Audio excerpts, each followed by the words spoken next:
वफाकी वज़ीर दाखिला राना सनाउल्लाह ने कहा है कि अगर सुप्रीम कोर्ट से मिलिट्री ट्रायल के खिलाफ फैसला आया तो इस पर अमल होना मुश्किल है।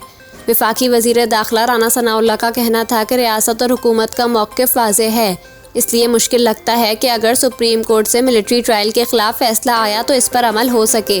वफाकी वज़ीर दाखिला राना सनाउल्लाह का कहना था कि बेंच की तश्कील ही गैर आइनी और गैर कानूनी है। ऐसे बेंच के फैसले को किस तरह तस्लीम किया जाएगा। इससे कबल कौमी असम्बली के इजलास में खिताब करते हुए राना सनाउल्लाह का कहना था कि 2 सीनियर जजेस ने एतराज़ किया और कहा कि जब तक प्रैक्टिस एंड प्रोसीजर बिल का फैसला नहीं होता ये गैर कानूनी है। इन दोनों जजेस को फौरी तौर पर बेंच से अलहदा किया गया। पता नहीं किस बात की जल्दी है। बाबा रहमते ने भी ऐसा किया, आज वो इबरत का निशान है।